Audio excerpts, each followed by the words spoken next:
coming because I was educated at PIDE University in the economics department.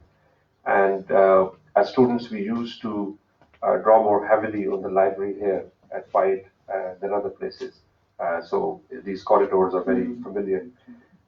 Now, with the sective seminar series, I could see there's a lot of more active engagement in terms of ideas. I would like to start by apologizing for the delay. I no longer understand Islamabad's roads very well, so I didn't time it properly. But anyway, we are here, and I'm thankful to you for waiting for this presentation to start. The genesis of this paper actually is the Pakistan support program from IFPRI. And I think it's quite an opportune moment that I'm presenting it here because Dr. Nadeem Haque was very key in starting that project. I remember Dr. Nadeem, you played a very important role in the project. I remember at that time, Dr. Nadeem used to emphasize that we give a lot of money to consultants, but we need to have competitive support program as part of which different papers, could be prepared with more solid research.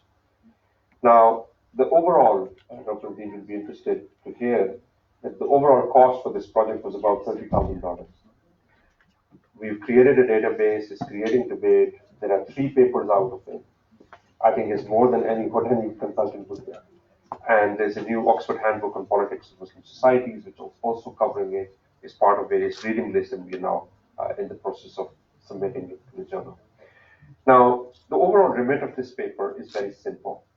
It's to take a hypothesis that exists in our different books on Pakistan's historically embedded elites, particularly those elites for whom 3 forces combine to create a structural advantage: control over religion, control over land, and control over politics.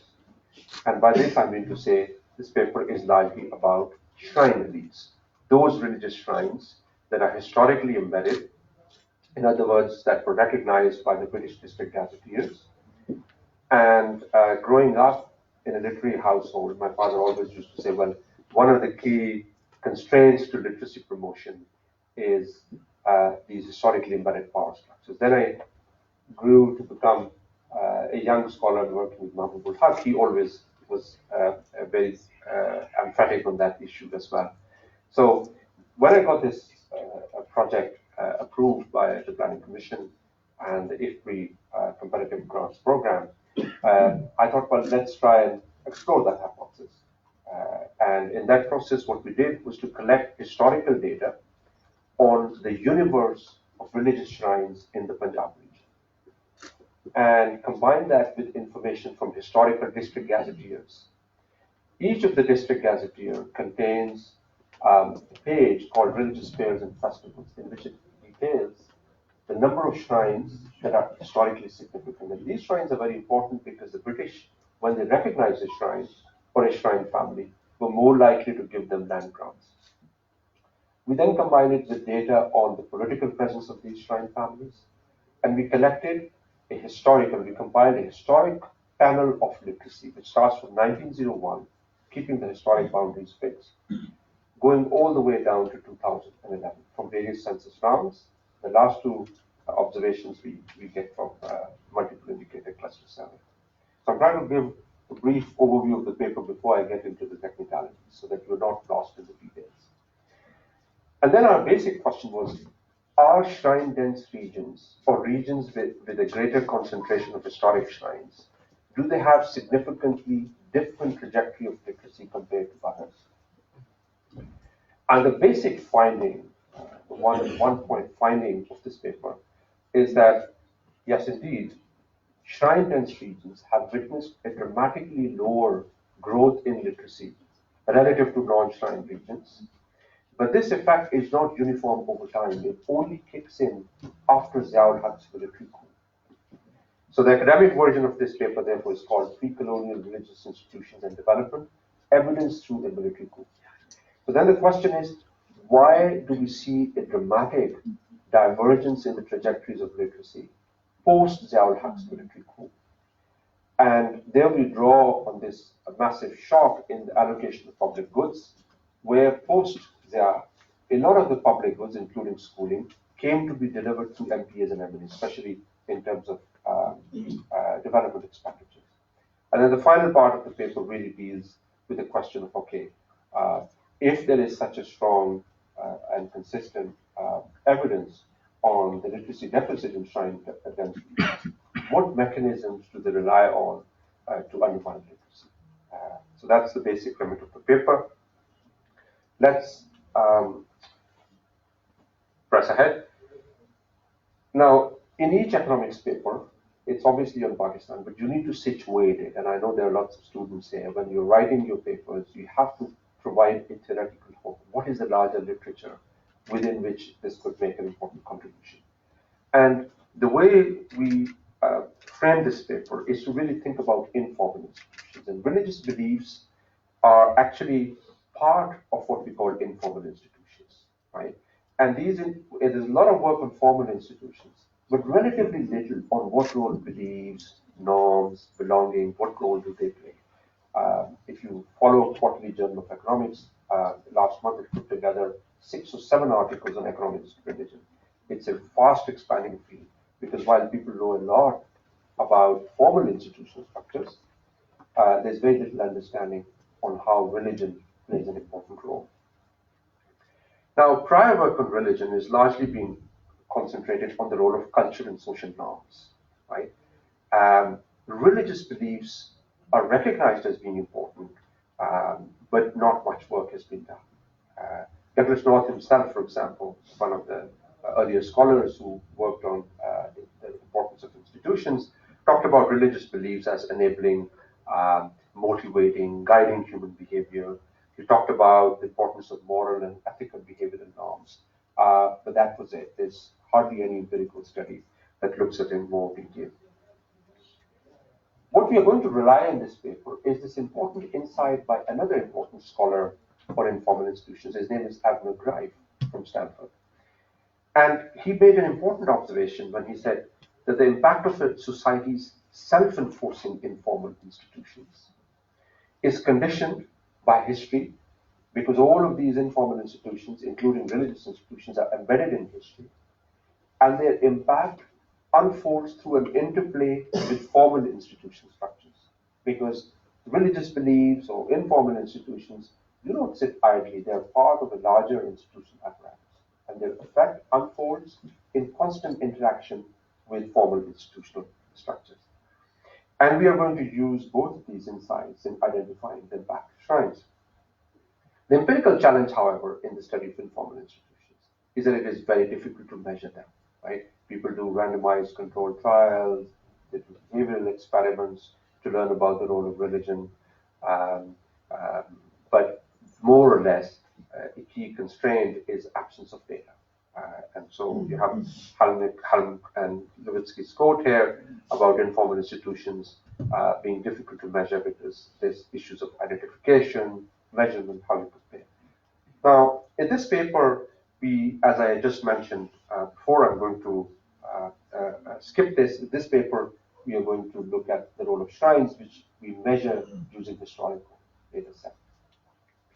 Now, this is the sort of part that I tell people who don't know about the Pakistani context very much. I think most people in this room know how important shrines are, but just to remind you of a very interesting book, which again economists need to read outside their discipline too, because a lot of the interesting hypotheses exist outside the economics book, and especially in your context.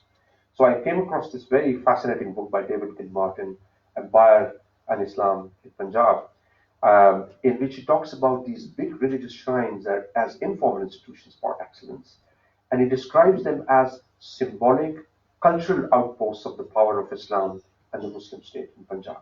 Of course, you know that in large parts of Punjab, Islam spread through the presence and teachings of the Sufis, right?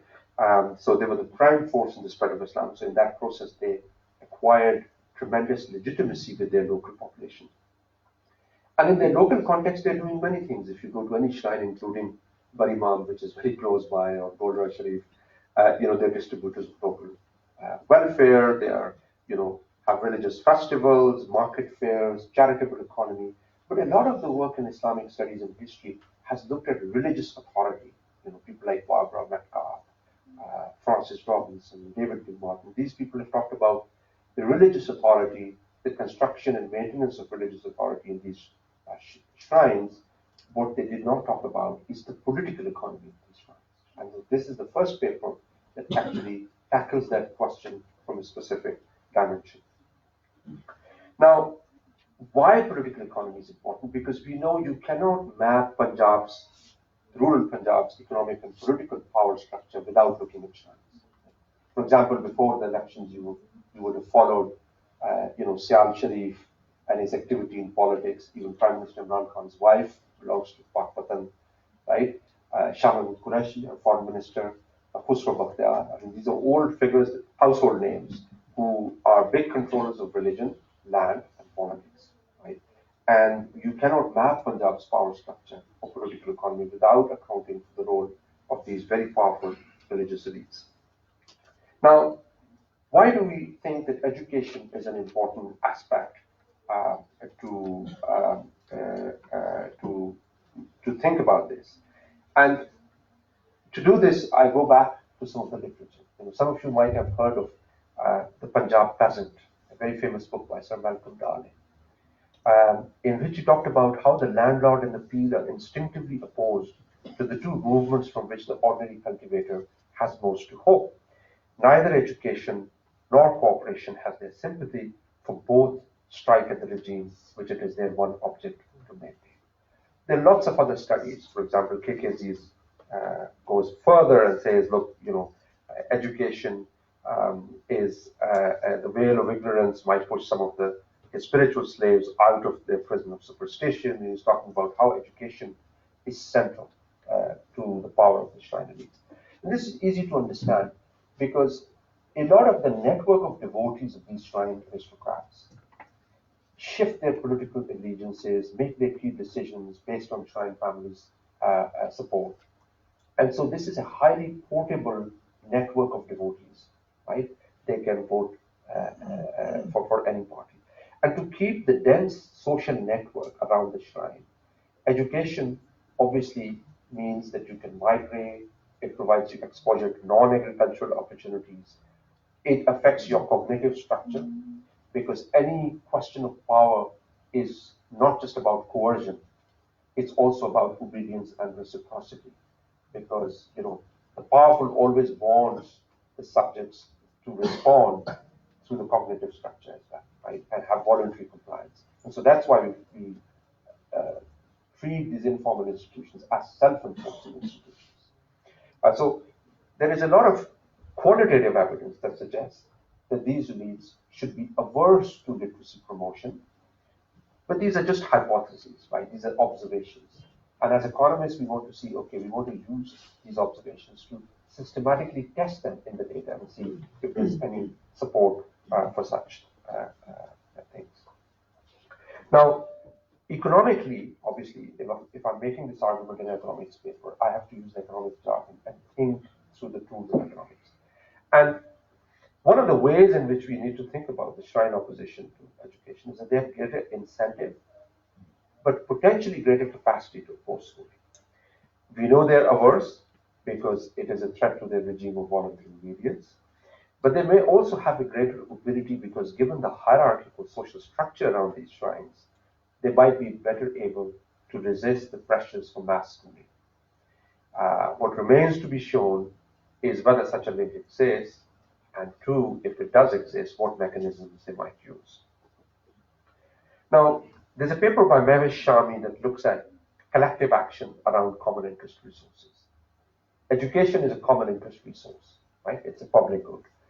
And collective action around educational resources could be particularly challenging in those areas where shrine elites enjoy greater bargaining power with respect to their constituents. They possess superior capacity to break horizontal ties amongst population. And of course, they are subjected to fewer sanctions given their religious status. Okay, now, for those of us who know about Punjab's context or Sindh's context, this paper is specifically on Punjab. We know that peers or spiritual overlords command the undivided loyalty of their followers, right? And devotees of shrines constitute a ready-made network that could be deployed in politics and other domains. The important thing, however, is that these are also zamindars. That's why Haque, one of the famous historians in Pakistan, described them as peer zamindars because they control both religious resources, but they also have control over land. Right? Most of the people that I talked about are not only in politics, they not only have affiliated with major shrines, they also have large tracts of land. And what's interesting in this context is that the state has always looked to these shrine aristocrats as intermediaries. And it's not just the current Pakistani state or the British. It was true in the Sikh period. It was also true in the Mughal period, when far-flung areas, at that time when roads were few and far between, you needed to depend on those brokers or intermediaries to rule those suburbs. And that meant patronizing them. In most of these cases, they would give them land grants. But under the Mughals, land was given to these families. It would always revert back to the state upon the death of the saint. The British changed this in a radical way through the 1901 Land Alienation Act, in which they established property rights for the first time. But these were restrictive property rights. Not everyone could own land or sell land. There's a book by Punjab under imperialism by Malik, which details this very well. But the basic idea was that you can only sell land to what the British described as agrarian caste. Now, who is going to be part of the agrarian caste is itself a very discretionary process. And in fact, there were debates in the British archives whether the shrine aristocrats could be considered as agrarian caste. And they said, well, they're not truly agrarian castes, but we will consider them as such because they're very important for ruling this place.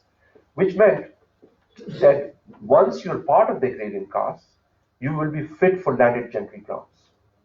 Okay, so you can get large tracts of lands. For example, in one of the settlement reports that I found in British Library in London, the Montgomery settlement report talks about 1,900 acres of land given to Dawood Bandagi Nokara, Jubnu Mohsin, one of our MPs and wife of Vajin Sethi, is linked to that major shrine family.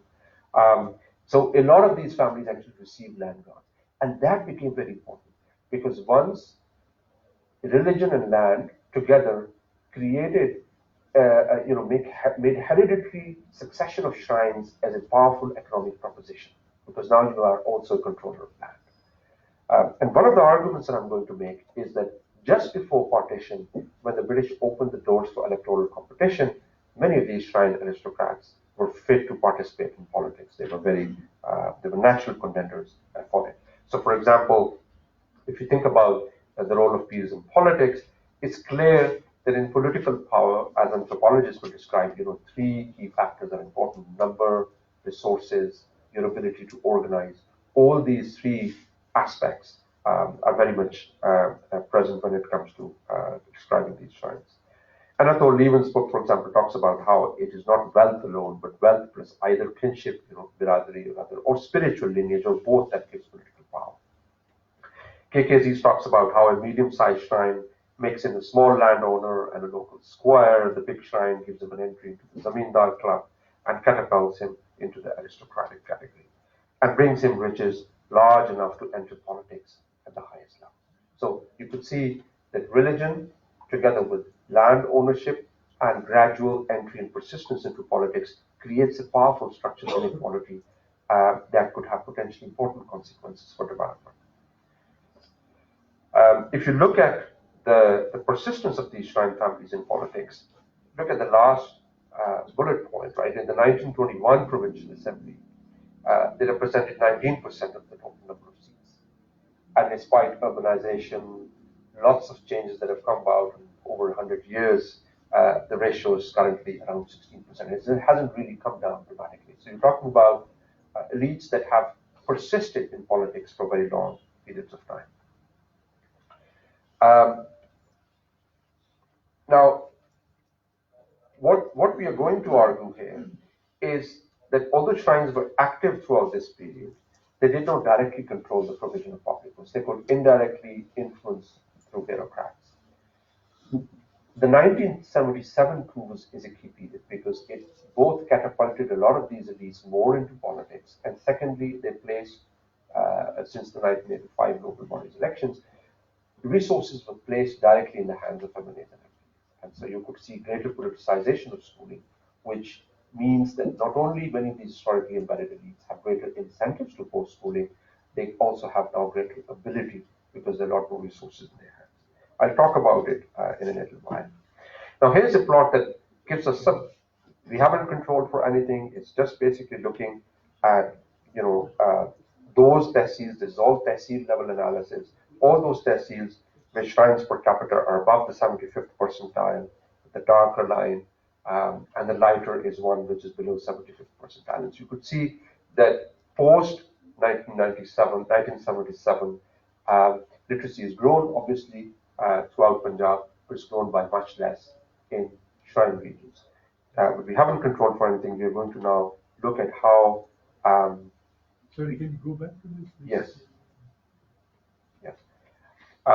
So this is just a evolution of literacy over time, and ultimately we are going to look at, we are going to test this framework in this. So let's think about why 1977 is a major turning point for us in thinking about the impact of literacy, the shrines of literacy.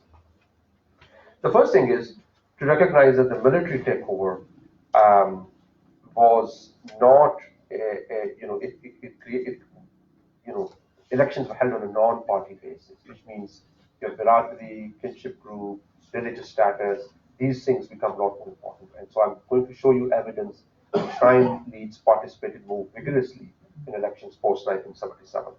And the second factor is really control over public goods allocation that I'll also explain. Now, as economists, we need to think about identification strategy. And to do that, what we are going to do is first set out what specification. We use a very simple specification in a panel data set. Literacy is the literacy rate in Tehsil I and T. It's a panel, so if you're working with historical data, a key constraint for you as students, if you're working with these kinds of data sets, is administrative boundaries change. So we had to keep the administrative boundaries fixed in 1901. Okay, and there is an appendix to the paper that explains. Then it's a simple difference in different specification where you have shrines I, this is the number of shrines per capita per 10,000 people, recorded in district gazetteer. Because the district gazetteers provide you systematic information, we could compile for each tehsil number of shrines recognized by the British as being important in that tehsil, okay, per capita.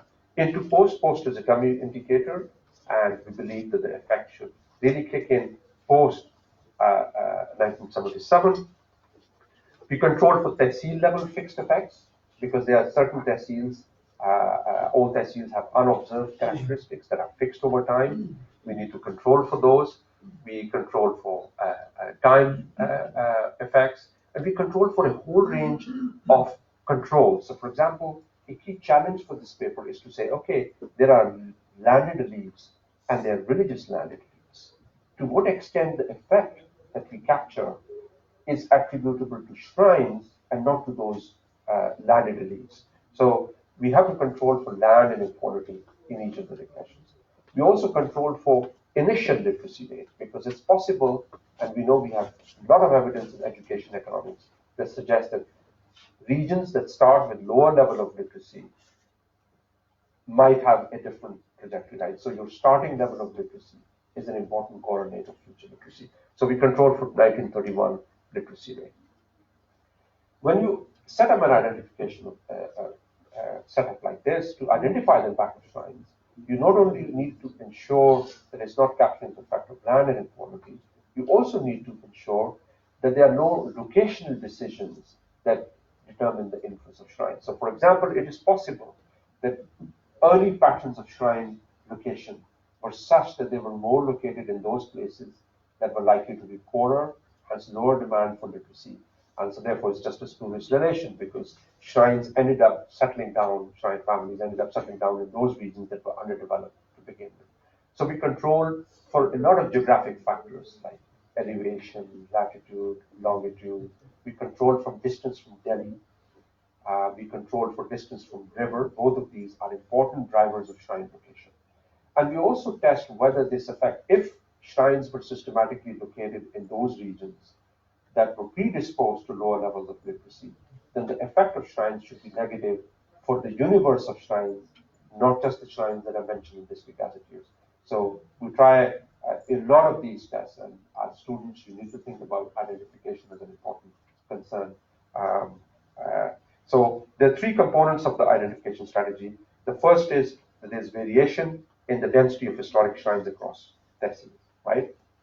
The second component of identification is that there's temporal variation in literacy. Over time, in some tehsils, literacy has grown more than others.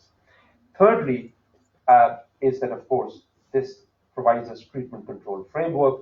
All those shrines that were mentioned in district gazetteers are treated tehsils, the others are controlled tehsils. And then you could look at the difference between the treated groups and the non-treated groups.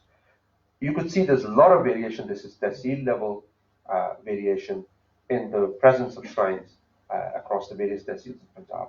There's quite a lot of variation across tehsils, which obviously would be crucial for identifying artifact, because as social scientists, we're interested in understanding heterogeneity and understanding patterns of variation. The second component I've already mentioned is the 1977 military coup. Somebody could argue is the shrine elites that brought the coup. When I'm giving this paper in Oxford and other places, I need to explain that more. But people in this context know a lot, more that the coup was a very complex factor, and shrine elites in particular were not the driving force behind it. Some of them might be part of the PNA movement, but that's not what was causing the coup. So we could treat the coup as relatively exogenous to the sort of factors we are analyzing, and then the interaction will identify the impact of shrines. All right, the third aspect of the identification strategy is that what changes after the coup is a shock that affects all tehsils, not just shrine tehsils. What's the shock? Is the shock in the allocation of public goods. The system of public goods provision changed radically in the 1980s, as part of which MPAs and MNAs started getting guns. Right? They will have direct access to resources. And it was not just shrine elites who would get access to these resources. All elected MNAs and MPAs can, in principle, have access, although disbursements could vary. So again, it's a shock that's universal, and we use that universal shock to identify the impact of shrines. Okay, so I've already explained to you how we constructed the data. One of the difficulties I found is that we have very limited investment, either by donors or by governments, in creating panel data sets. And unless we have good panel data sets, and we're talking about a very basic panel data on literacy, ideally we should have literacy by village level over time, so that we could track how different characteristics that define villages or tehsils or union councils shape different patterns of literacy. But the best we could do was tehsil level, because everything in Punjab is district level, although now there's a lot more data being collected on that. Okay, I've explained that. I'm going to, sorry, I think this is not very legible, but let me explain the broader result. What I'm showing here is the coefficient of the post-coup dummy multiplied by shrines per capita. The idea is this coefficient captures if there was a differential increase or differential growth in literacy post 1977. A negative and statistically significant coefficient suggests that in shrine-dense regions, literacy grew by much less compared to others after Ziaul Haq's military coup, right? And all of these controls are telling us if you control for total literacy rate, proportion of canal area, because this is a region where canal colonization was very important, so you need to control for that factor. There are a lot of confounding factors that could compete with your explanation, so you need to include for those. Distance to river, elevation, distance to Delhi, high shrine dummy. We do lots of different tests as well, which I'll show you in a minute. We also show that actually this effect is true for both male and female literacy. and in a sense, the effects are slightly stronger for female literacy that I've explained. Overall, we find that about 10% increase in the number of historic shrines per 1,000 persons translates into significant drop, about 45% decline in literacy post 1977, which is quite substantial, and is a larger effect for female schooling. This plot is the paper in a plot. Then the whole paper summarized in a plot. It's basically all these numbers are the coefficients. Each number is the coefficient. It's a flexible specification plot where we explore the impact of literacy, of shrines on literacy by each period. And you could see that prior to this dotted line, which is the 1977 period, the confidence intervals include 0, which means there's really no systematic difference between shrine and non-shrine regions in terms of literacy prior to the military coup. It is only after the coup that you could see there's a persistent decline. It recovers a little bit, but it remains negative. And it remains persistently negative and significant, which means that the historic impact, the impact of these historic shrines, remains latent until the coup. And then it is that interaction with the coup that really produces the effect. And again, I'll go back to Abner Grive's argument that if you're looking at the impact of these informal institutions, it's conditioned by history, but its effect unfolds through an interaction with formal institutional structures. Coup is an important aspect that's kind of animating the impact. Now, an important part of any exercise is to show that there were no differences in other characteristics between shrine and non-shrine regions prior to the coup. So this is what we call test for pretense, right? So for example, is it the case that regions that have had more shrines had different literacy in the pre-1977 period? Maybe they were already on a different trajectory, and what we are capturing is that trajectory. We do not find any statistically significant difference. In fact, shrine and non-shrine regions were fairly similar trajectories in terms of literacy. Another is that perhaps the growth in literate population could be different in these regions prior to the coup. Again, we do not find any systematic evidence to support that. Maybe in these regions there were different kind of schooling infrastructure, which results in a different growth in literacy after the coup. Again, if you look at schools per 1,000 persons, total primary, middle, there's no systematic difference prior to the coup in these characteristics. And so overall, we find that there are no systematic differences in literacy prior to the coup. It is only after the coup that we see these systematic differences emerging, and we attribute this to the main shock that was introduced to the public goods provision. We also show that in these regions there is indeed both total enrollment rate and primary enrollment rates are lower in these regions. Sorry, these are not very legible. But overall, you could see that there's a negative, statistically significant effect, at least for total and primary enrollment. In these regions, few students are enrolled on average. Okay, so if you want to sell a paper like this, if you're showing the main results, but you're not showing the mechanisms, none of the referees is going to approve the paper. They're not going to believe it. So whenever you are demonstrating a result, you then need to take a further step and say, okay, I've got a very strong hypothesis. I've got a very strong pattern of empirical results, but I need to now demonstrate what potential mechanisms might explain it. And we emphasize 3 key mechanisms. One is that is the same point, that schooling resources are directly placed in the hands of elected politicians. But above that is the fact that now a lot more shrine elites are vigorously participating in elections. So if you look at elections of these shrine elites, so here's this number of candidates who are participating who are actually winning. You could see since the 1970s, it dips off a little bit after 1990, but pre-1977, there's a very different pattern of political participation. Post 1977, you could see there's been a dramatic increase in the number of shrine winners in assemblies. Also, if you look at shrine contestants per constituency, sorry, I think the scales are missing, but the first bar is 1977, the second one is 1985, and then 88, and so on.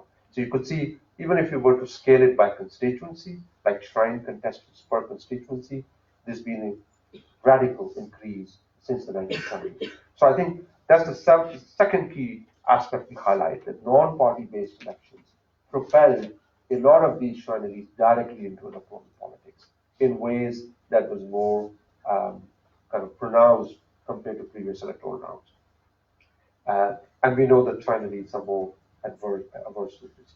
There's another factor which is important, which is that prior to 1977, there was no genuine attempt in expanding the schooling infrastructure.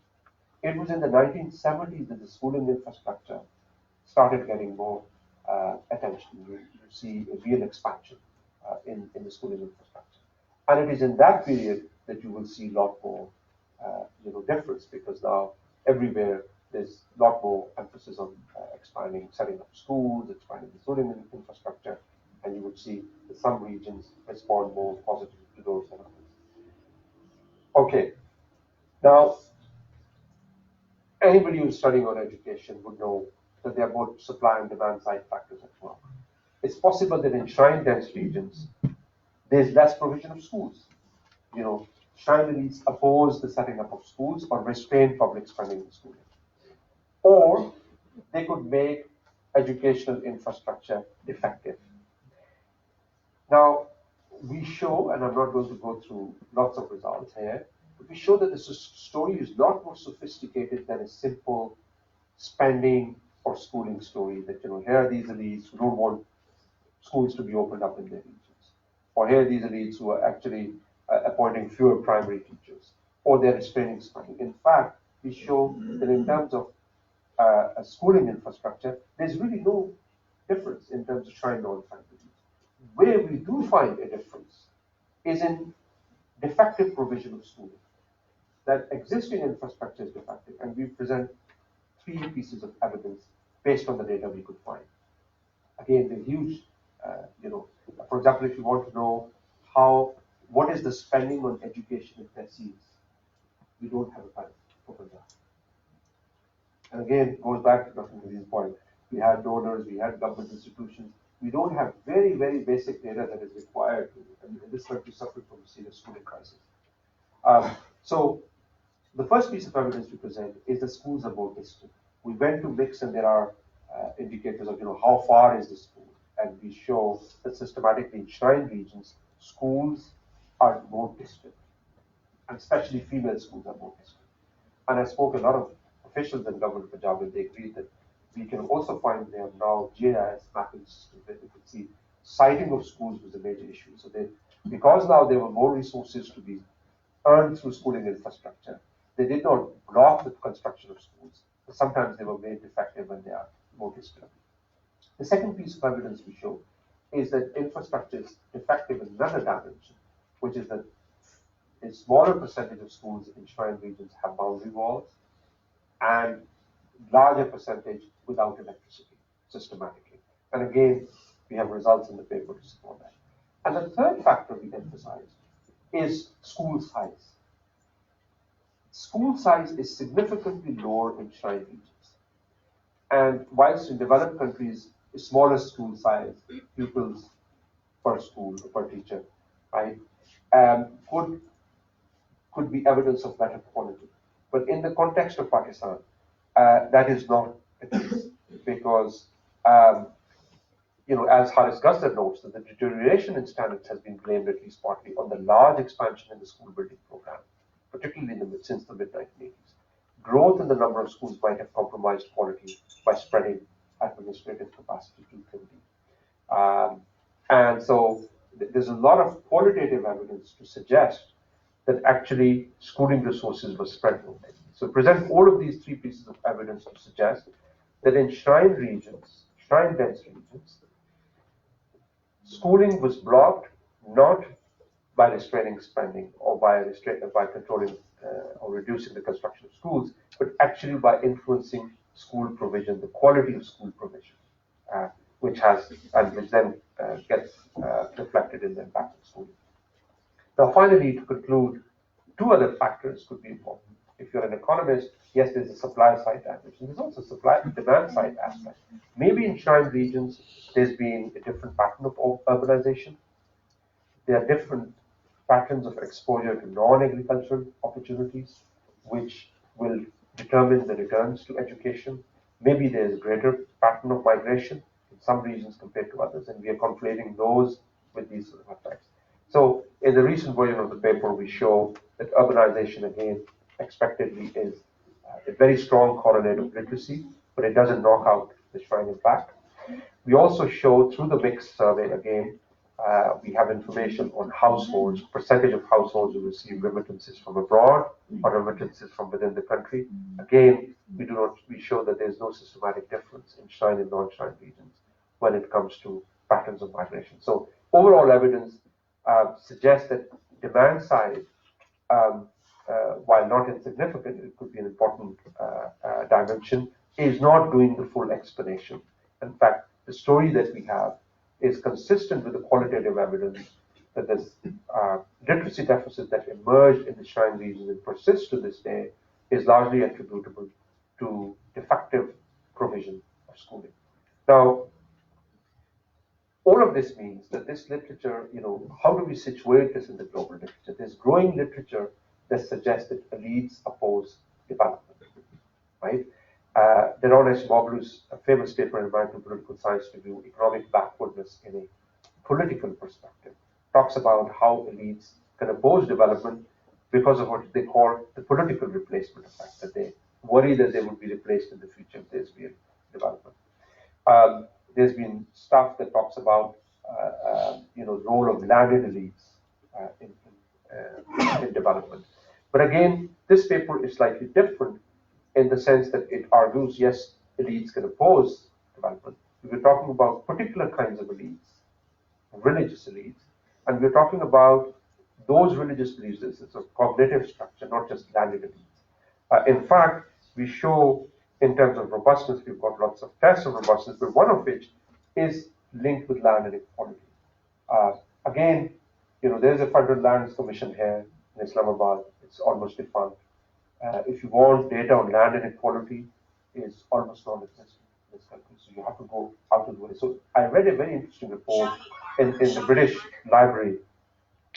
It was an inquiry into land inequality in Punjab, and this was written by a British officer in 1920. And he made a very interesting observation. He said, he compiled patterns of land holdings in Punjab. He said, the perfect correlate for land inequality in Punjab is rainfall. Because as you go from high rainfall to low rainfall regions, land inequality increases. Right?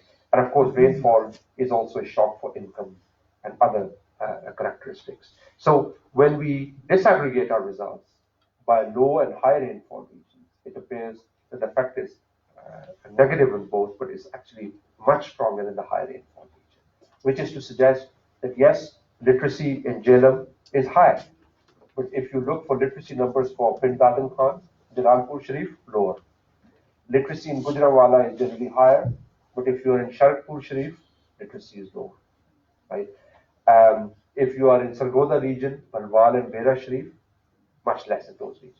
Atak, very close from here, has high levels of literacy. But if you look for Pindi Gate, Pir Safiuddin's area, literacy is significantly lower. So it's those differences in the higher rainfall regions as well that are very important. So all of this suggests that it's hugely important for social scientists to look at data, take hypotheses that are closer to you, to data, and test them, and that could then shape the debate for development. Now, I want to steal 2 minutes of your time to sum up and say, why does this matter? I think one issue that economists talk about is one of external validity. To what extent the findings here apply more generally? And I think the important point here is that it's not just the role of religious ideas per se, it's the way in which religion, land, and politics is the confluence of these three forces, which then creates the structural inequality. So it's not the case, it's not an argument about all the shrines. It's about those shrines where religious authority, political authority became co-constituted and was combined with landed power. The second key aspect is that in this country we've devoted lots of resources to literacy promotion, not in terms of expenditures, but also in terms of debate. Donors have been talking about it. But very little of the debate on literacy is cast in political economy dimensions. It's often about schools, whether private schools should be better or public. It's often about schooling infrastructure. In memorable Haque days, it was all about we spend far too little on literacy, right? But very little discussion on political economy, the structural constraints to literacy promotion.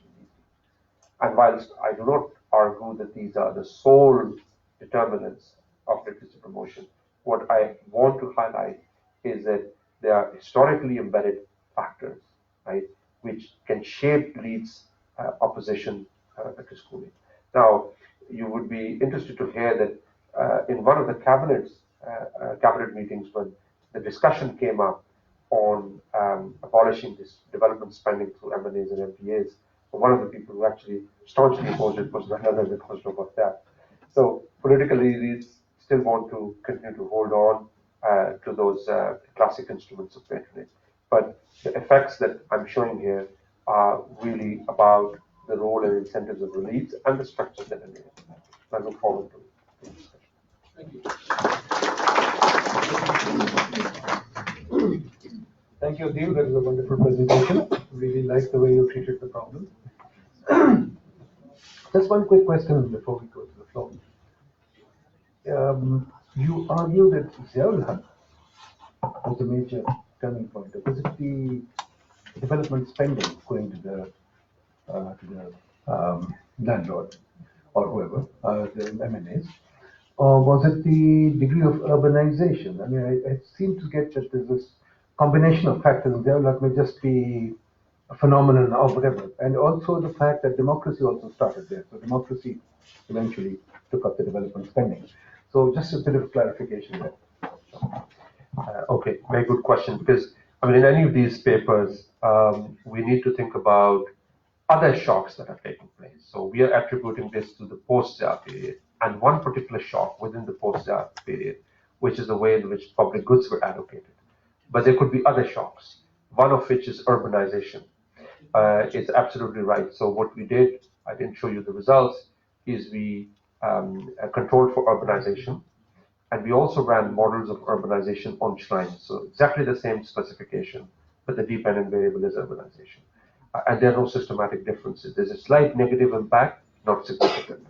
And when you include it on the right-hand side, your result still goes, which seems to suggest that yes, urbanization is important because urbanization on its own is strongly positively correlated with literacy. It reduces the impact a little bit of shrines, but doesn't knock it out. So we can at least empirically show that that was not the case.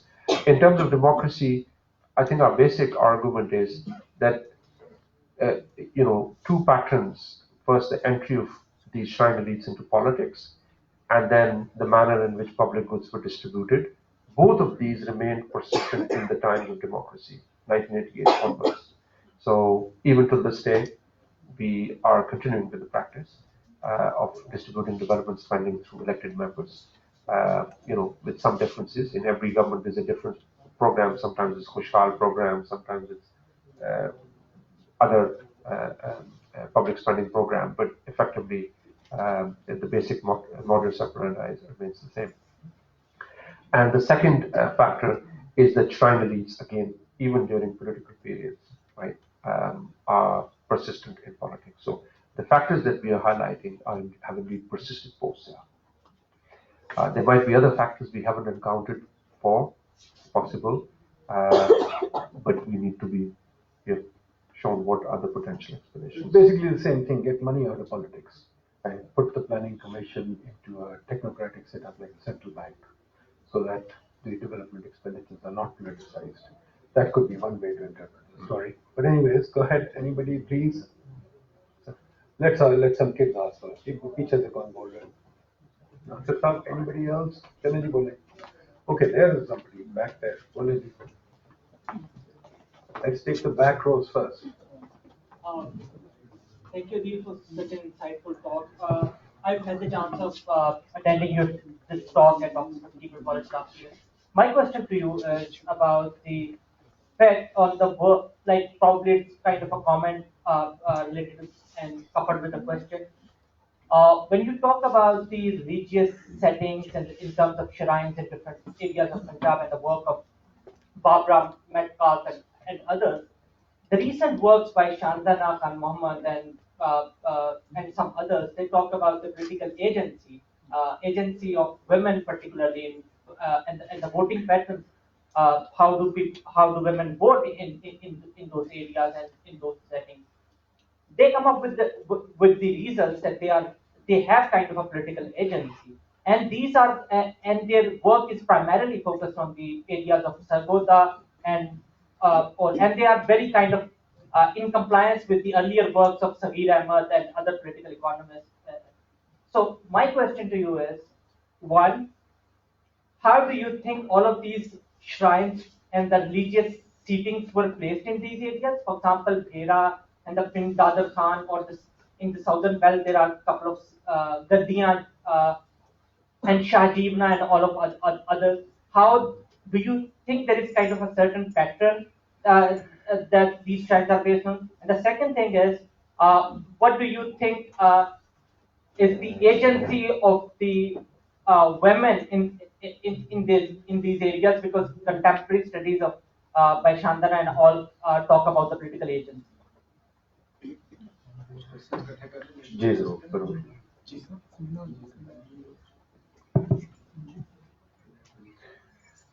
Thank you, Mohammed Nasir from PIDE.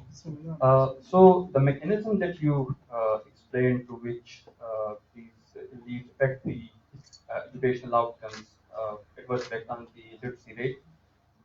You showed it from the supply side. So let's assume that these people don't get into the parliament. Let's assume that they don't have the power. So it means that then they cannot affect these educational outcomes. Because I was also thinking in terms of the demand side, maybe these people who are related to are influenced by the shrines, maybe they have a direct effect on them, but not to like go for this formal education. So since that channel is not working, if you are looking from the supply side, they can only take supply side when they are in the parliament. So if they are not in the parliament, it means then they cannot affect it. And secondly, because you were mentioning, I didn't attend from the start, so if the shrines also include, if these are the peer zimidars, how can we separate that this effect is actually from peer or from zimidar? Because we also look into this dynasty problem. We are working on a paper where we look at the impact of dynasties on ATP education, the annual development plan. We see that there is an increase in the ATP education for different sectors, but the outcomes, for example, there is an increase in education for education, but then the outcome is negative. We see reduction in schools and educational outcomes. So that's my thought on this. Faiz Rahman from Qatar University. Actually, my first question is spoken by Mohammed Nasser. So basically, the question is that I think there is a highly, you can say, perfect correlation between shrine elites and non-shrine elites. So if it is the case, if there is a correlation between them, then your results are overestimated in a sense that the shrine effect may be smaller than the actual effect. So that is the question which Nasser has already asked. My second question is about identification. Although you have explained that there is significant variation and unity in shrine education, I was thinking that uh, uh, if we can see that Indian Punjab and before partition and Pakistan Punjab, these were uh, both of them were the same parts. So why the shrine are most of the shrine are located in Pakistan Punjab rather than Indian Punjab. And it could be the case, that it is related with the revenue generation of the Tehsil rather than the non-revenue low level of revenue generation with Tehsil rather than exogenous. And uh, one of the paper, it is I think it is not published, it's a working paper by Saad Gulzar, and they basically calculated the revenue generation at a constituency level in different level of Pakistan and links that revenue generation with the direct and indirect British rule. So it could be the case that these shrines are correlated with the revenue generations rather than exogenous. Thank you.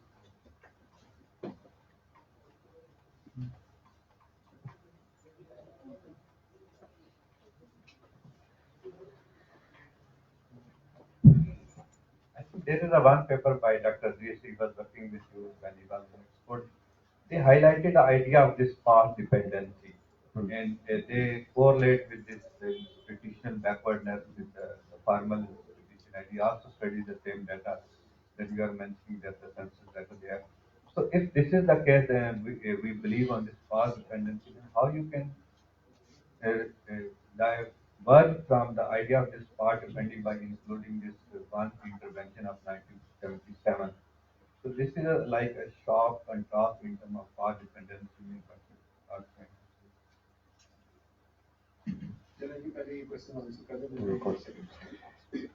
Yes, all of them excellent questions. Um, is your question about Shandala's book is very relevant. I've seen her book, I'm actually reviewing it. It's a qualitative study of one district, more or less, Saigon. And she's talking about essentially democracy under inequality, right? Rural inequality. Sometimes we give a lot more explanation to patterns of rural inequality and understate the role of agency. Now, none of what I presented counters that view, right? There might be different patterns of agency, right? But in terms of outcomes, particularly literacy outcomes, we don't see. You know, in fact, 2 days ago, I was watching a program by Sohail Varaij, and he was gone ek din Jio ke saath, and he went and interviewed with the Peer of Karmawala Sharif, Samsar Bukhari, and I was noticing, you know, how much change has taken place in that area. Roads have been built, you know, new schools have come up, but at least when you look at this longer period, you don't find, in terms of broad aggregate outcomes, you don't find that taking place, right? And again, it's a relative argument. It is possible that there's greater agency in these regions. It's possible that schooling has increased, and we know schooling has increased. The argument is about relative differences, shrine versus non-shrine regions, and post-1977. I think that's the sort of a factor that is more important to explore in terms of qualitative studies. People can make this as a frame of reference and then say, okay, let us conduct studies within these regions and see what is going on. This study alone will not be able to answer that, but I obviously admit that there are changes. You talked about locational patterns, and there was another question that talked about the location of these shrines, particularly Pakistani and Indian Punjab. The location was not truly random, as we know if you read these accounts, early historical accounts. A lot of the peers would be given, directions of the elders of their silsila to go and settle somewhere. But the argument here is that it's not systematically correlated with the regions which are likely to have lower literacy. One way we disprove that is if we would replace our measure of shrine per capita with a measure of universal shrines. If there were a systematic locational factor that should determine that, but in fact we don't find any impact. One particular way in which I find historically significant shrines are located is that they are often closer to the river. If you open Google Maps and see where all these big gadis are, they are invariably along the rivers. And so that's why distance to the river is a hugely important control in our analysis, because that's one of those factors that systematically correlated with these historically significant shrines. Your thing about peers and zamindars is absolutely central. It's a very good question. We have, for example, included the proportion of landlord from the historic gazetteer, interacted with the post dummy, tried to include that. We've tried to include for land inequality through rainfall. We've tried to control for land inequality by controlling for a measure of proportion of landlessness in each tehsil. Again, that is important and significant, but it doesn't really take away the impact. So with the data that we have really accounted for it. In terms of dynastic politics, that is true. I think it remains to be shown whether patterns of dynastic politics are different between these different regions, between shrine versus non-shrine. It's also important to recognize that there are a lot of shrines that do not directly take part in elections, but their indirect support is absolutely critical for elections. So, you know, Sial Sharif, for example, they've started participating more actively, but before they were indirect.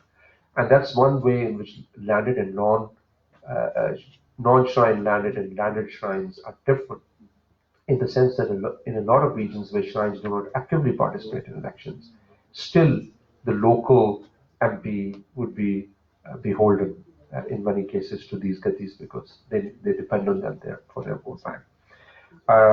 But I think in terms of political, we try to include measures of political equality by tehsil. We do see that this is a differential effect. It's an effect that's over and above those factors. You also mentioned demand side and spending by dynasties. I think demand side, I've already highlighted the factors. If there's an additional factor on demand side that we can lay our hands on data, we are happy to control for that. But I think your point about spending, a lot of these dynasties spend a lot in their regions, but it doesn't really come up too much into outcomes. And this partly because of misallocation. I was in Lahore last week, and a senior civil servant told me when we were discussing this that there was one MP who was constantly pressing him to spend money on Janazagah. And he said, I went there, and there were many others. There was no need for money to be spent on that. But ultimately, the MP said, well, this is where all people congregate, and I'm going to have my big placard there, and that will affect. So there's been a lot of misallocation. We need to study how resources have been spent. And resources, there's global literature as well that suggests that more resources in education do not automatically translate into outcomes. The Pakistani Indian Punjab is a very interesting dimension. I don't have data on Indian Punjab, but the contextual evidence I have is that there might be some difference in the penetration of shrines, but there were also very powerful shrines on the other side. Obviously, it depends on where there's a greater concentration of Muslim population, which was really Western Punjab and some of these tribal regions, where you would see greater penetration. But in UP, Awadh, there are a large number of shrines. If you look at district gazetteers, it would be an interesting project. But my sense is, without having a feel of the data, is that confluence that I'm talking about between religion, land, and politics was broken a long way back in India, because the Waqf departments took over a lot of those shrines, and many of those older shrine elites, even those in UP and Awadh that were given land grants by the British, ended up having, they're usually living the life of penury. But on this side of the divide, you have a real confluence because of the political economy factors. Your point about revenue generation is interesting, but I then wonder, a lot of these shrines were set up long before the British arrived, right? Now, I will explore this question. Maybe even after they were set up, patterns of revenue generation were different. This would partly be linked with the agricultural potential. It would also be linked with Zeldari system, because there are differences in the Zeldari. And if Zeldars are the principal revenue collectors, and if you look at Zeldari as one of the confounding factors, we include Zeldars per capita, it doesn't really knock out that impact, but it's something to think about. So your question about path dependency, I think the way to think about it is that post 1970s is an effect that is a differential effect. But path dependency is basically an idea about if you start, your starting point matters. If you start with lower levels of literacy, you're likely to have lower literacy in the long term, right? And that we account by including total literacy rate in 1931, which is included in all regressions. And it's negative and significant, which tells us that there is path dependence. But over and above that, we see a differential impact. Wait, on the second round, visualization. चलो उधर से पीछे से शुरू करते हैं, फिर आगे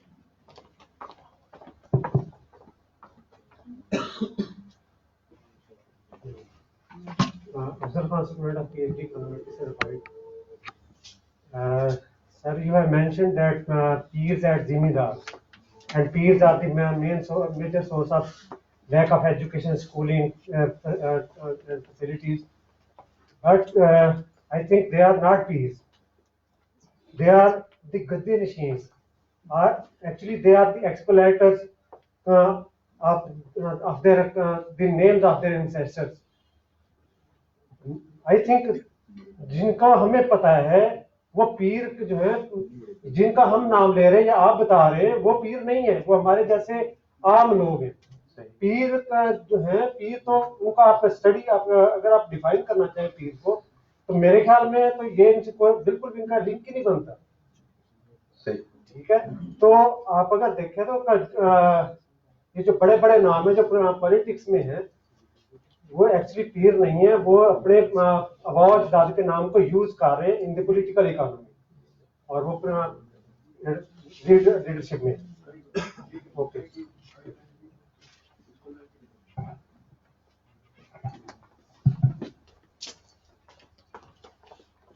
Assalamu alaikum, I'm Bilal Khan. Rather than asking a question, I would like to share my point of view.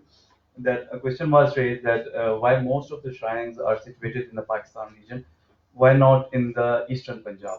So in my opinion, rather than saying that shrines are situated in Pakistan, I would say that Muslim community grew around the areas where these saints came and settled down.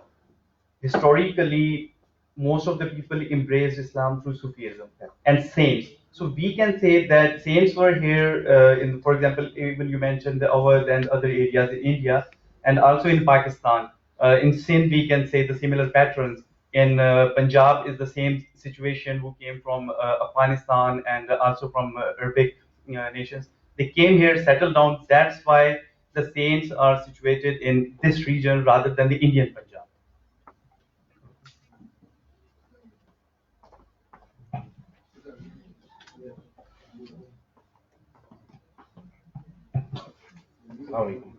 Raja Faisal, I'm a journalist. Sir मैंने दो चीजें I just want to talk about a couple of things. Number one, you were talking about the heavy rain seasons where you have more rain, you have literacy rate a bit higher. But I think accessibility of the region, that matters a lot when it comes to literacy rate. Talking about the GT road, as it is, a very old road, and I hail from a city that is on GT road. What I have experienced, that accessibility for students over there, if they wanted to grow in education, that really played a key role. And talking about, removal of influence of the peers, that too, on GT Road, you see it very less. Whereas in South Punjab and in Punjab and Sindh, South Punjab and Sindh, it's more out there. And the second thing I wanted to talk about is, in post Zia time and even during the Zia time, there was rise in extremism, and that extremism actually reduced the influence of Sufis, especially the Bees. Why? Because that was systematic, as they required sort of support in Afghanistan that could not be gathered from the Bees, because their fact is that their sect did not allow what was required in Afghanistan. So I believe there is a bit of clash in that.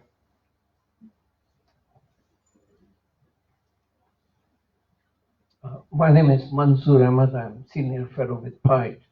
2 points, they've partially been raised, but nevertheless, I'll ask them. One is, I take your point, I think it's very well made about shrine areas and non-shrine areas. But I wonder if you were to compare shrine areas with similar, like Sardar areas in Balochistan, or big feudal areas here. Perhaps you find a somewhat similar relationship. My second question is that during Zia time and subsequently, another thing emerged in a big way, that was big Saudi money and these madrasas, and rise of those mullahs who had many madrasas under their control. So they also came into politics. Maybe some of the data you were showing in their emergence in politics is those people, like Jumeirah, like Lashkar, like others. Well, I suppose I'm the last questioner, so not much left to answer. Ask. You rightly said that elites are not just shrine-based, shrines plus land, plus political patronage, and if you're financial patronage, one. I have a question. What was the land ownership like before the British came in? You may have seen the research done by Dr. Rafiq Ahmad. He did doctorate at Oxford also. And it was all in the land ownership in the Punjab. And when the British came, say about 1930, 1940, there was something like 8 claims to the same piece of land. Starting from the Mughals and the Marathas and the Duranis and then the Sikhs, everything, and the British added to it. So this was a feature. And of course, when the British came, they expanded the system and put up their own, let's say, patronage in place. Literacy rates. Literacy rates, if you just forget the shrine part and non-shrine part, or urban versus rural areas, basically literacy is driven by the advantage that literacy brings. And there is no reason to complete education. There is no reason to go even beyond 4 or 5 years. And I'll give you an example. Going back about 25, 30 years ago when Benazir first came to power after Zia, so we got instructions that I was in the Atomic Energy Commission that government departments will also hire and go to non-provincial headquarters where they want to hire people. So we were hiring technicians, bachelors, BScs or BTech, first division, only 1 secondary year allowed between metric and bachelors. So we said, let's think, and we divided up the people from Sindh applicants into rural and urban for half an hour. So we had a second set of interviews at Latkal, apart from Karachi. Can you believe it? Out of about 85, 90 candidates, we picked only 1. And we were forced to come down to drawing a rectangle 2 by 3 meters and asking people, they were first class bachelors, BSc, what is the area of the rectangle? They couldn't answer many. And what it turned out was, as they said, जी भुट्टो का कामदार होना ज्यादा फायदेमंद है पैसे दे के 8वीं के बाद 8वीं की जो मर्जी नंबर ले लो 10वीं 12वीं पैसे दे के जो मर्जी नंबर ले लो. So that is the problem, and it has nothing to do with shrine zones. Second, political patronage. Literacy rates. There was a census by the British around about 1870 when the Crown took over. At Wood Sharif, for example, Wood Sharif is a big shrine area. Curiously enough, the literacy rate there was about 90% in this area of Wood. Very interesting. So there's a major decline in education from 1857 further down, as you know the background, and I think I.H. Krishnan also highlighted this and others. So let me share another thing with you. After the planning commission, I went to GIK, and then I got a call from the deputy chairman, Asif Ali. Came along, he said, come and see me. I said, does anybody read Vision 2030, which I was involved in formulating? I said, no. Lost in the transition between Musharraf and the new government. The time calendar was such. He said, okay, if I asked you to do one thing, what would you do? More PhDs? I said, no. Make people employable, give them skills. So I was asked to make up a program. I did that. It was approved by the government, never really carried out. And then what I want to share with you is this, that I was made head of the steering committee. We said we'll do the steering, not the rowing. And we asked for nominations from all the provinces.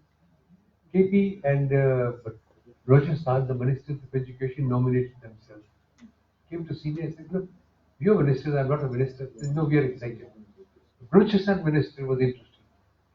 I had a long talk with him. He got shot later on and he was killed. And he said, we hired 5,000 school teachers every year. And we did over 6,000 the year before. I said, that's wonderful. He said, no, it's not wonderful. Not a single one of them is working in a school. They're working as gardeners, chowkidars, or drivers, or cooks in people's homes. So this is the problem of the rural area. That आप schools की बातें करते हैं, how are teachers employed, how are they hired, and what work do they do? Then just one other thing about Golra versus Bari Imam. Two of them here, two big shrines in this area. Golra shot into prominence when Ayub Khan became a fan of the Pir of Gold. But Bari Imam, of course, is a much older one. And do you know the origin of the word Bari Imam? Why it's called Bari Imam? Has to do with taxation. During the time of Jahangir, the original saint, as people pointed out, the original saint versus their descendants, this area was full of डाकूज and चोर लुटेरे होते थे, कारवानों को लूटते थे.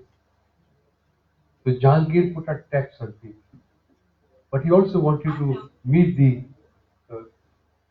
Sufi saint here, who refused to go to Delhi, refused to meet him. You know, so then finally he said, what was the condition? He said he could tax se bari kar. That's how it was known as bari. Tax se bari hua, then Jahangir on his way, coming came in. But interesting, and there's a lot more work to be done. So thank you very much.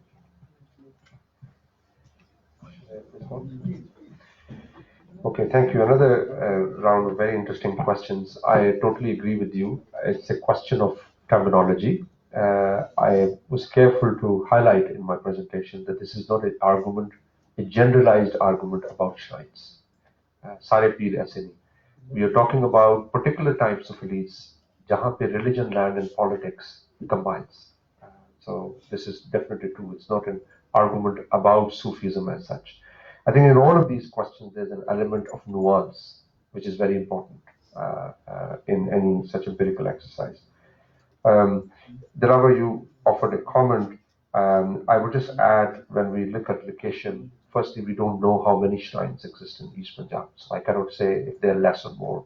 But my general impression, looking at archives, is that they might be slightly lower, but they're not insignificant. There were a large number of those shrines.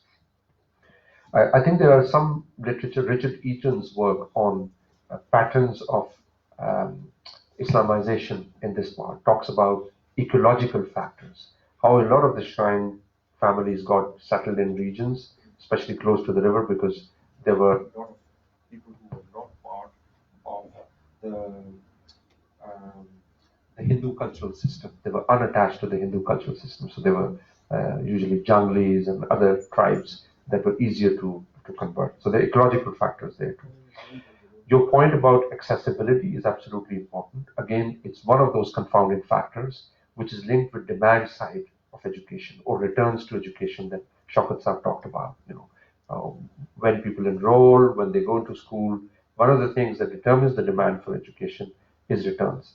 And so in any empirical exercise of this sort, it's important to control for exposure to non-agricultural opportunities, access. So we actually included distance to GT Road as a control, distance to Lahore as a control, and the results were still significant. But it gives you a sense of how you need to account for these different dimensions. One issue that comes up all the time when I present this paper in Europe and US is about this idea that both of you have raised on extremism. This is so the idea would be, if it is the case that there's been a radical growth of madrasas, and it could interfere with our shrine-based explanation. in either of the ways. If there are more madrasas, a lot of them could fall into the definition of literacy, of reading and writing as a pretty basic definition later on. Or it might be the case that in these regions, it could interfere in other ways, right? It could be a confounding factor. Now, we don't have a lot of data on this to test this, but we looked at Asim Khaja's report, and he has some numbers on the growth of madrasas. And one of the points he makes is that it's highly inflated.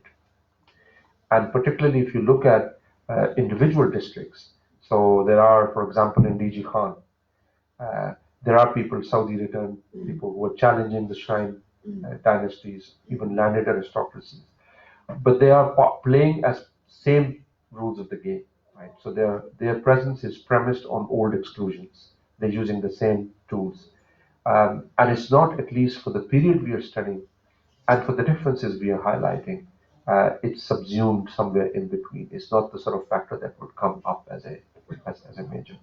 But in principle, this is something one needs to explore in a more systematic way.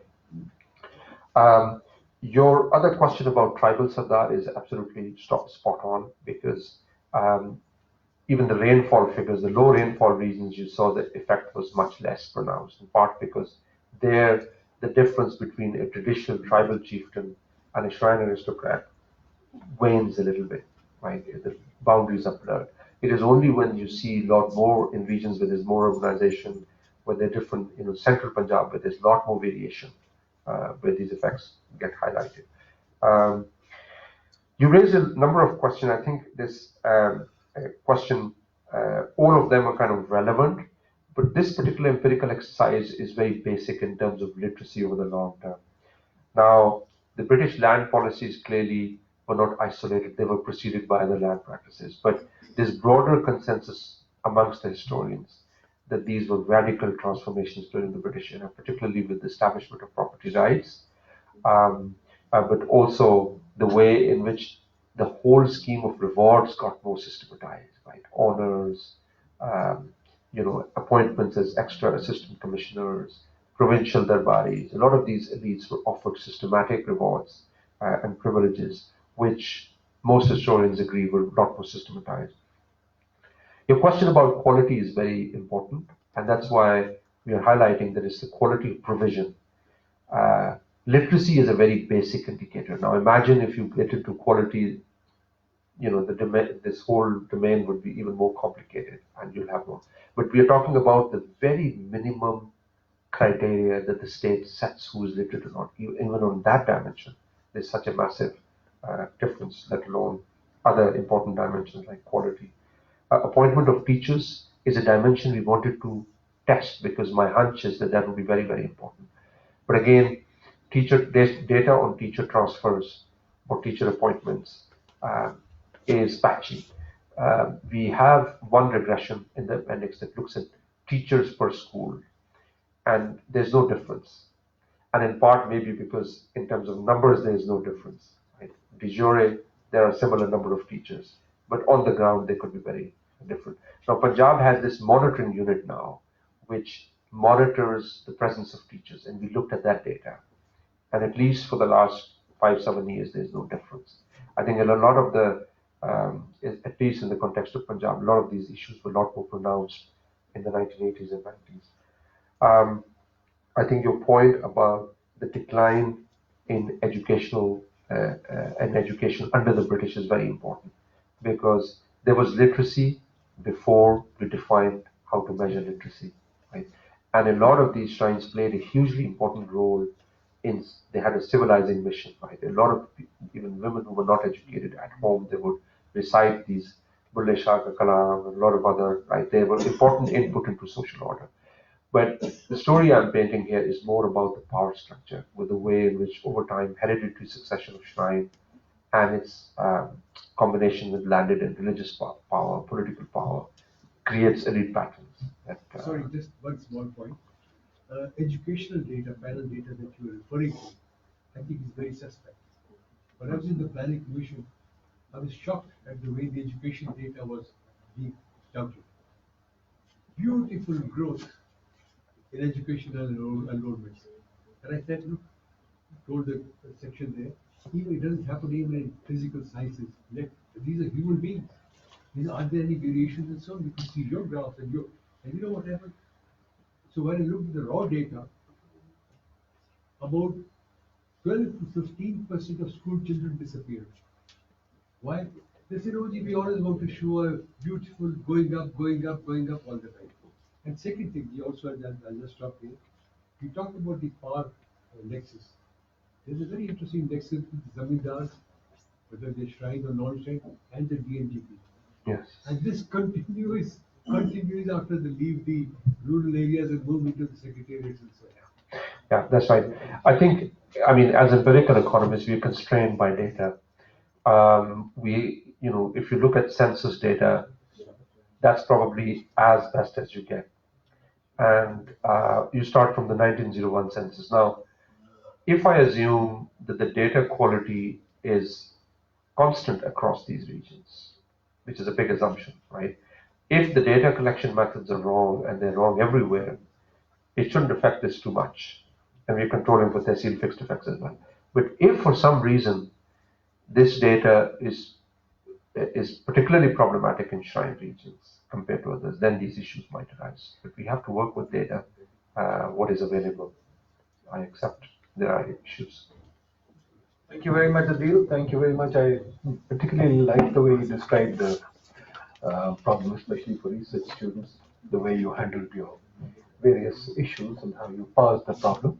So I think it's a very educative, very interesting session, and we look forward to more presence from you in PID. And keep us engaged here from Oxford. Thank you. IAG, I think there's tea upstairs. Is there tea upstairs? Yes. Chale, let's go. Oh, yeah, of course. Hang on, please.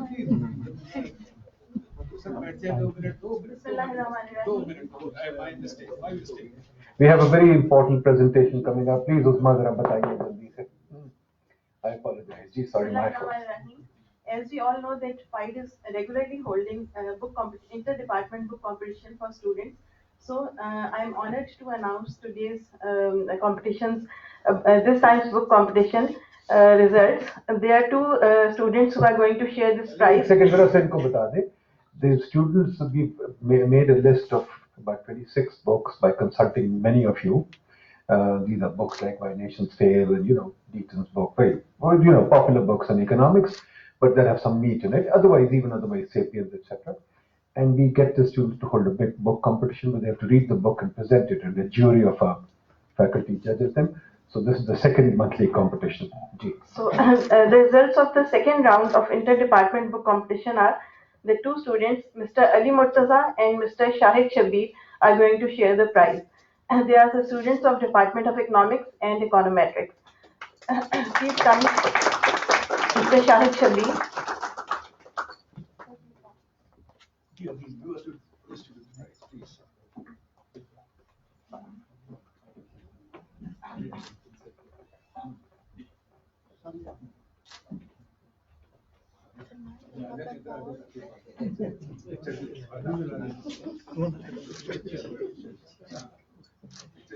Yes.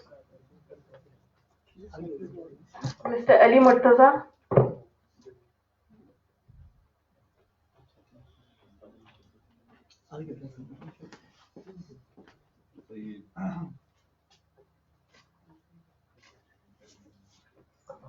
Thank you very much.